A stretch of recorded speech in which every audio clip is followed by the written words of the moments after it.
to your colleagues. Chris Elbow, sorry about that. Thank you, Mr Deputy Speaker. Can I congratulate and thank most sincerely the members of Solihull and North Ayrshire and Arran for securing the debate today. We've already heard some of the atrocious cases of scamming that have affected the most vulnerable in our communities. Scamming has on average a financial detriment per person in the UK of over £1,000, but some victims have been forced to remortgage or even sell their homes to cover costs.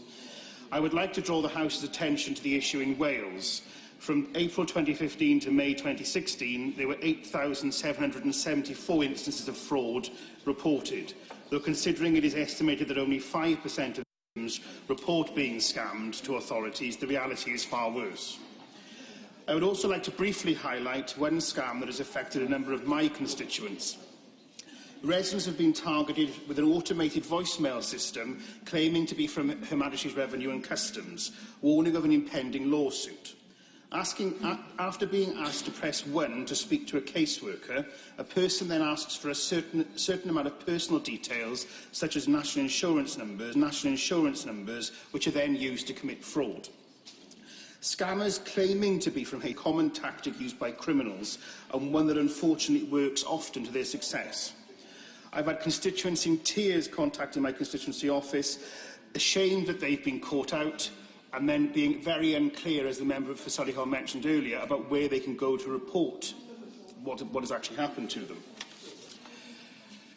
Many would argue, Mr Deputy Speaker, that scamming in some of our constituencies is at crisis point, and the crisis will only worsen if it is not given the attention it needs. We have an ageing population, and with many of those living with dementia, and with dementia due to increase, if we are to believe health experts, in the coming years ahead, and with, deploringly, scammers exploiting the condition of many of the elderly. We also have new avenues for fraudsters to explore. Statistics from the Financial Fraud Action shows that year to year, a 58% increase of people have received suspect calls, an increase of 41% on the previous year. It is difficult to assess the exact extent of scamming today due to the fact that so many victims choose not to report such crimes. But we can say with near certainty that it will increase in the future. The ONS predict that a 35% increase in use will increase by 2030. We must first recognise that this is a tremendous problem, and I'm glad that the House has had the opportunity to highlight this today. It is our duty in this House not only to draw attention to the issue of scamming and its effects on individuals, but also to look towards solutions. It is crucial that there is sufficient investment support for those falling foul to these crimes. Groups such as Trading Standards continue to do excellent work, but budget cuts mean that they cannot reach their potential. Call blocking projects all across the UK have done wonders to tackle the issue, but they can only continue with sufficient funding.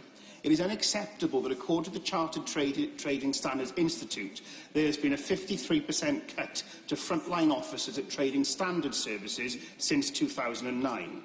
There can be no denial that this has contributed to the issue, and further cuts will only worsen the situation. The government must invest in services to help the victims of crimes that we are all discussing today, but also invest in the police to allow them to do this. In the aforementioned scam in my constituency, South Wales Police have worked locally to let people know about the issue via social media, and it has reached hundreds of thousands of people across the South Wales area. The government The government must make suggestions on further steps to tackle such criminality, and cuts cannot continue without consideration of consequences. I'm glad that we have members from both sides of the House, both sides of the Chamber today to discuss the issue, and it is clear there is considerable consensus on it, and that we do have common ground on the problem. But we cannot ignore the fact that the government cuts have contributed to the dilemma, and I would urge the government to examine the issue, and in particular the role of budget cuts are having on the ability of frontline services to tackle the problem.